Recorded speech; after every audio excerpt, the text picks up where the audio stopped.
Il est aussi celui qui relève. Amen. Vous savez, mes frères, la vie n'est pas un long fleuve tranquille.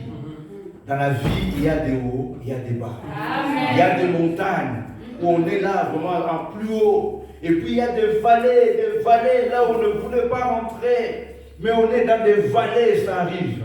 Mais dans toutes ces choses-là, le Seigneur est bon, le Seigneur est bon. Et ce matin, j'aimerais encourager quelqu'un. J'aimerais t'encourager, j'aimerais m'encourager moi-même, j'aimerais nous encourager pour dire que l'Éternel que nous servons est bon et il est fidèle. Amen. Qu'est-ce que David a dit? Il dit, je te célèbre de tout mon cœur. Si David s'arrête là, tu ne sais pas pourquoi il célèbre l'Éternel de tout son cœur. Tu ne le sais pas encore. Il dit, je chante tes louanges en la présence de Dieu. Si David s'était arrêté là, toi et moi, nous n'allions pas savoir pourquoi est-ce qu'il chante la louange de Dieu. Il dit, je chante ta louange en présence de Dieu. Et il dit, je me prosterne dans ton Saint-Temple. Mes frères et sœurs, il y a des gens qui ne peuvent pas nous comprendre que nous venions ici, que nous chantions. Il y a quelqu'un qui va venir et va dire, mais ils sont fous.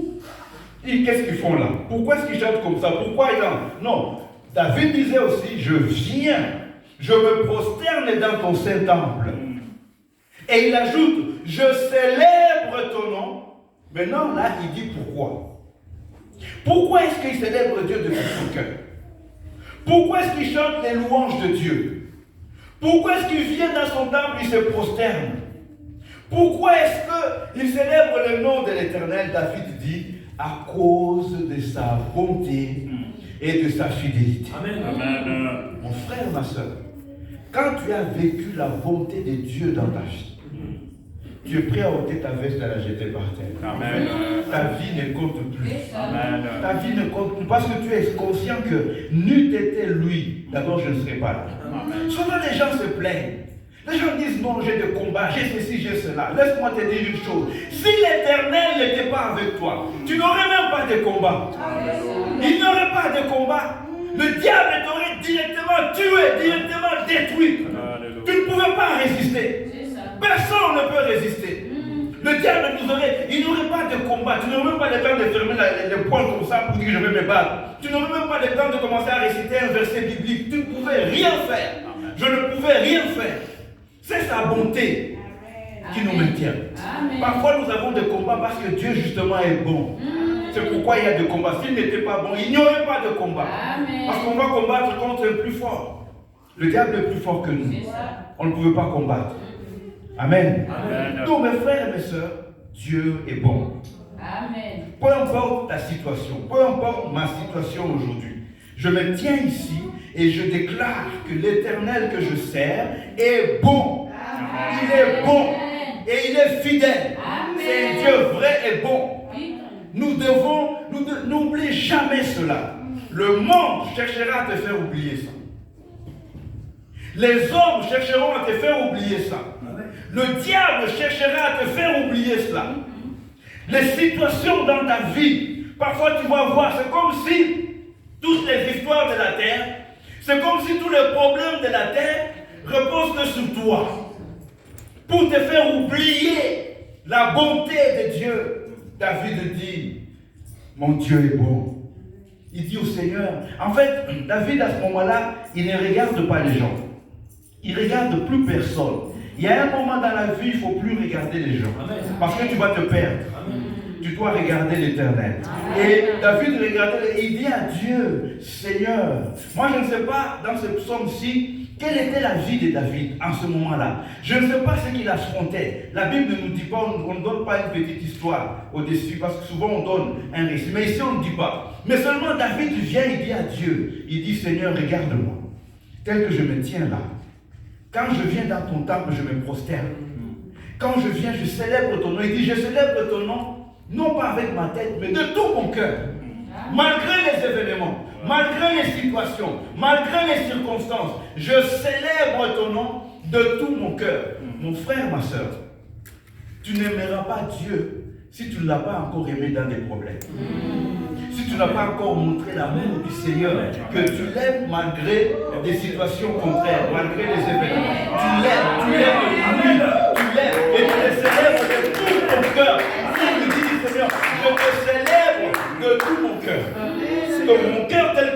sois là, mon cœur te célèbre totalement. Amen. De tout mon cœur. Amen. Je me prosterne devant toi. Et dis à cause de ta bonté. Amen. À cause de ta fidélité. La bonté de Dieu nous pousse à faire des choses qu'on ne pouvait pas faire. La bonté du Seigneur nous pousse à aller à sortir de notre zone de confort. Ça nous pousse à quitter, à aller au-delà. Et c'est là que toi-même tu te découvres, tu dis, ouais, je ne savais pas que je pouvais aller là. Je ne savais pas. Mais la bonté de Dieu, en fait, quand tu réponds à la bonté de Dieu, quand tu l'analyses, tu regardes, tu dis non. Vous savez, frère, nous pouvons nous plaindre, mais n'oublie jamais ce que le Seigneur a fait pour toi. N'oublie jamais, même dans la pire des situations, même dans la pire des événements, n'oublie jamais ce qu'il a fait pour toi. Parce que c'est un Dieu qui est bon, qui est fidèle, et sa bonté nous tient et nous maintient. Vous voyez? Les gens souvent disent, si Dieu est bon, pourquoi est-ce qu'il a créé l'enfer? Si vous, les chrétiens, là, vous dites Dieu est bon, Dieu est bon, Dieu est bon, Dieu est bon, vous chantez, vous parlez, vous dansez la bonté de Dieu. Mais comment se fait-il qu'un Dieu bon a-t-il créé l'enfer? Je suivais des débats sur Internet où les gens parlent et disent non. La religion des chrétiens, c'est une religion qui fait de peur. Les gens deviennent chrétiens parce qu'ils ont peur de l'enfer. Mais ils ne savent pas que ce n'est pas ça. Amen. Amen. Nous ne sommes pas chrétiens parce que nous avons peur de l'enfer. La religion chrétienne n'est pas une religion de la peur. Mais c'est une histoire, une relation de prudence. Ouais, quand vous rentrez dans votre voiture, vous conduisez la voiture, quand vous voyez les panneaux de signalisation, quand on dit, ah, il faut rouler à 30 km par heure, ah, il y a des travaux, il ne faut pas aller à gauche, il y a des travaux. Il y a un gouffre là, on est en train de détruire un immeuble, il ne faut pas passer là-bas. Est-ce que quand tu marches, tu as peur? Tu dis, ah, j'ai peur. Ah, je dois te rouler à 30 à l'heure, j'ai peur. Ah, je dois. Non. Tu es prudent. Quand on te dit 30 à l'heure, 30 à l'heure, peut-être qu'il y a des enfants qui passent ici, qui sortent, il ne faut pas que je compte. Tu vas prudemment. Ce n'est pas la peur, c'est la prudence. Quand on dit que non, il y a un gouffre quelque part, le chemin est fermé parce que le pont est tombé. On met une signalisation. Ce n'est pas parce que tu as peur, mais parce que tu es prudent. La religion, le christianisme, c'est la prudence, ce n'est pas la peur. Ça veut dire que nous savons que la Bible nous dit attention, lève le pied ici, doucement ici. Maintenant là, va vite, ne retourne pas, ne regarde pas, n'écoute pas, vite. Ici, écoute. Ici, va. Et nous, c'est la prudence, ce n'est pas la peur. Amen. Nous marchons parce que nous sommes prudents pour nos âmes. Nous savons que nous n'avons qu'une seule âme. On n'a pas deux âmes, une seule, et on doit faire l'économie de nos âmes pour ne pas aller à l'enfer. Ce n'est pas la peur, c'est la prudence. Nous voulons aller au ciel. Alléluia. Amen. Donc, Dieu a créé l'enfer, pas pour nous. La Bible le dit dans Matthieu 25, 41, il a créé l'enfer pour le diable et ses anges. Alors, les hommes sont tellement voilés, ils ne voient que l'enfer, mais ils ne voient pas la bonté de Dieu qui a fait que nous ne puissions pas aller en enfer. C'est sa bonté qui a fait que Jésus vienne pour nous éviter d'aller en enfer, justement. C'est parce qu'il est bon qu'il a envoyé Jésus. Et quand la Bible dit, faites attention de ne pas tomber sous le jugement du diable, il y a des gens qui lisent ce passage et qui le comprennent mal. Il y a des gens qui comprennent ce passage comme quoi, quand la Bible dit ne tombez pas sous le jugement du diable, eux ils comprennent comme si c'est le diable qui va nous juger. C'est pas ce que ça signifie. C'est pas le diable qui va nous juger, mais ne tombez pas sous le même jugement dans lequel le diable est déjà tombé. C'est ça là, ce que la Bible dit. C'est que nous ne devons pas tomber dans le même jugement dans lequel le diable est déjà tombé. Car cet homme-là est déjà jugé, condamné pour l'enfer. Il le sait. C'est pourquoi il est aussi méchant. C'est pourquoi il n'a pas de pardon. Le diable n'a pas de pardon. Son cœur est méchant, parce qu'il sait qu'il est condamné. Alors la Bible nous dit que nous devons faire attention de ne pas tomber dans le même jugement que lui. Parce que ce même jugement va nous conduire dans la même place où il va aller. Vous comprenez, frère? C'est pourquoi que le Saint-Esprit nous aide quand nous lisons la parole de Dieu. Pour que, sinon, on va croire que le diable va nous juger. Il va se mettre là, il va commencer à nous juger. Toi, qu'est-ce que... Non! Comment est-ce qu'un condamné peut juger quelqu'un? Comment un prisonnier peut-il juger quelqu'un? Lui, c'est déjà un prisonnier. Il sait qu'il va aller en enfer là, mais il est déjà prisonnier là. Amen. Amen. Dieu est bon. Notre Dieu est bon. Il est merveilleux. Alléluia. Il y a des gens qui disent, s'il y a la guerre, pourquoi est-ce qu'il y a des guerres? Pourquoi est-ce qu'il y a ceci? Pourquoi est-ce qu'il y a cela? Je me rappelle quand aux États-Unis, les 2 tours là étaient tombés, quand les terroristes musulmans avaient fait tomber cela. J'étais un jour dans les EG, on faisait la queue et 2 femmes disaient, si Dieu était bon, pourquoi il a fait tomber 3000 personnes sont mortes, ainsi de suite, ainsi de suite. Mais vous savez, j'avais lu un jour sur Internet, on a envoyé des messages, vous savez, les messages qu'on envoie, parfois il y a des messages vraiment idiots et des messages qui sont vraiment intéressants. Et un homme, un fidèle, un vrai chrétien, il était allé chez un coiffeur, chez un barbier, on le coupe, on le rate. Et puis en parlant, le coiffeur commence à lui parler, vous savez, la conversation, lui aussi parle. Et puis il commence à témoigner Jésus, commence à parler. Le coiffeur dit, non, écoute mon gars, moi je ne crois pas à ces histoires-là. Ton Dieu là n'existe pas, ton Jésus là n'existe pas. Je ne crois pas en lui. Il dit, mais pourquoi? Il dit, non, regarde ce qui se passe, des guerres, on viole des femmes, on tue des enfants, on rend les gens esclaves, on fait ceci. Il dit, non, Dieu n'existe pas. À un certain moment, quand tu n'as rien à dire, tu vas faire quoi? Tu n'as rien. Tu n'as plus d'argument. Amen. Tu laisses, tu te tais. Alors le coiffeur, le client là, il s'est tué, on l'a coiffé, il a payé l'argent et il sort. Au revoir monsieur. Et quand il sort du salon de coiffure, il voit un barbu qui se promène dans la rue, qui était en train de passer devant, qui voulait arriver au niveau du salon. Un barbu de cheveux là, et lui, il a eu une révélation, il est rentré vite chez le coiffeur, il dit, mais mon ami, il n'y a pas de coiffeur sur la terre. Le coiffeur dit, mais écoute, t'es tombé sur la tête ou quoi? Mais je viens de te coiffer là. C'est moi qui t'ai coiffé. Il dit, non, il n'y a pas de coiffeur. Il dit, pourquoi? Il dit, viens. Il sort tu vois le barbu qui passe là, oui. S'il y avait des coiffeurs, il n'y aurait pas des barbus sur la terre. Le coiffeur dit, non, mais c'est le barbu, il n'a qu'à entrer ici. Voilà. Moi, je vais le coiffer. Voilà. Alors l'homme lui a dit, même chose pour Jésus. Amen. Si tu l'invites, tu vas le voir. Fait qu'il faut l'inviter. Il faut l'inviter. Dieu est bon. Il y a des guerres. Il y a beaucoup de choses qui se font parce que les gens rejettent Dieu. Les gens rejettent le Seigneur. Les gens veulent le beurre et l'argent du beurre.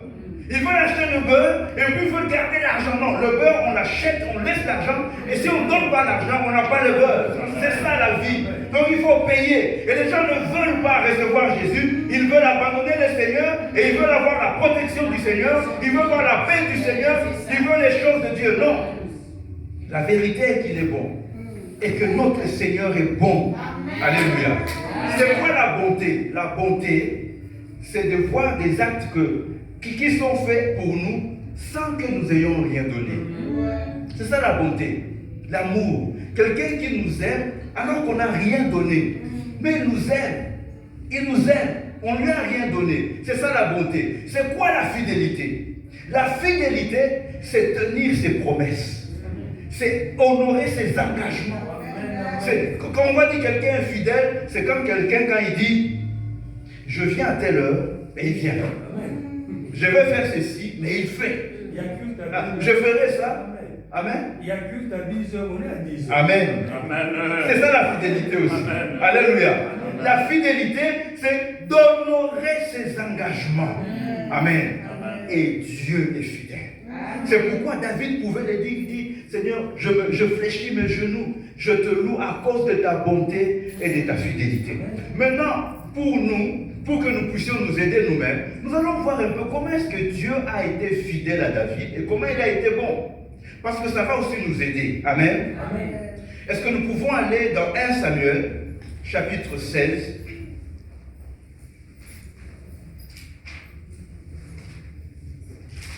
« 1 Samuel, chapitre 16.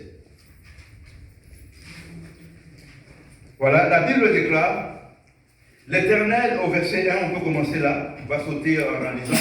L'Éternel dit à Samuel, quand cesseras-tu de pleurer sur Saul? Je l'ai rejeté afin qu'il ne règne plus sur Israël. Remplis ta corne d'huile et va. Je t'enverrai chez Isaïe, Bethlémite, car j'ai vu parmi ses fils celui que je désire pour roi. Dieu, dans sa grâce, a regardé Samuel. Vous savez, Samuel, c'était un homme qui aimait Dieu. Et quand le Seigneur lui a révélé le roi, quand le peuple lui a dit donne-nous un roi, il n'était pas content. C'est comme si on le rejetait. C'est comme si on ne tenait pas compte de lui. Il disait, mais moi je suis prophète et juge. Mais Dieu a dit, Samuel, laisse-les. Donne-leur ce qu'ils veulent. Ce n'est pas toi qui rejettes, c'est moi. C'est moi Dieu. Donc donne-leur. Mais Samuel aimait Saul. Il l'aimait, même quand Saul a désobéi. Même quand il a proclamé la parole de Dieu de jugement. Mais il aimait cet homme. Et il était en train de pleurer, il pleurait. Écoutez, l'humour de Dieu. Dieu a l'humour. Le Seigneur vient lui dire, quand cesseras-tu de pleurer sur Saul? Il a regardé Saul. Saul pleure. Oh Seigneur, ce garçon-là, cet homme, oh mais je l'ai consacré, j'ai fait ceci, je l'ai enseigné, il était parti pour réussir. Oh mon Dieu, il était en train de pleurer. Il dit, quand cesseras-tu de pleurer sur Saul? Moi Dieu, je l'ai rejeté. Lève-toi. Il y a encore quelque chose que tu vas faire. Remplis ta corne d'huile et vois. J'ai trouvé quelqu'un. La bonté de Dieu s'est déclenchée dans la vie de David, alors que David ne savait rien. Amen. Il ne savait rien. Il était là, il menait sa vie, je ne sais pas ce qu'il faisait, mais la bonté de Dieu a commencé à venir. Elle était là, sur la tête de David, et lui ne savait rien de sa vie. Mais la bonté de Dieu venait, et la bonté de Dieu l'a atteint. Samuel est allé dans la maison d'Isaïe, et déjà il a peur, il a dit, Seigneur, mais comment je vais faire? Parce que si Saul apprend, lui, comme il tient beaucoup au monde, il ne va même pas m'honorer. Il ne va pas dire que c'est un serviteur de Dieu. C'est lui qui m'a consacré. Non, il va me tuer.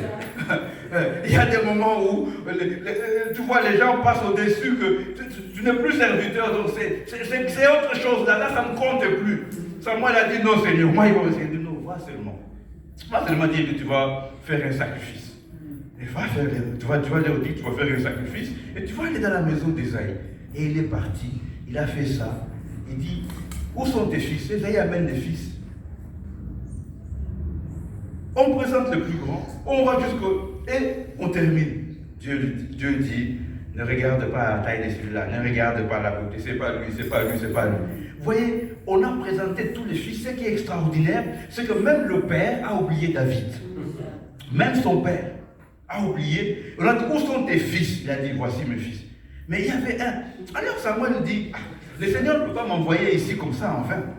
S'il m'a envoyé dans cette maison, c'est qu'il y a quand même quelque chose. Samuel lui dit, mais tu es vraiment sûr que ce sont tous tes fils? Il a dit, non, il y a un petit là qui garde les brebis quelque part là. Samuel dit, je ne quitte pas ici et on ne mange pas tant qu'il n'est pas là. Le petit est venu. Vous voyez comment la bonté de Dieu cherche quelqu'un. Amen, amen. La bonté de Dieu, mon frère et ma soeur, la bonté de Dieu va arriver dans ta vie au moment où tu ne crois pas. Amen. Et souvent parce que nous ne la voyons pas, nous croyons qu'elle n'est pas là. La bonté de Dieu est là. Et David vient, on vient le prendre. Selon certaines personnes, ils disent qu'il avait 13 ans en ce moment-là.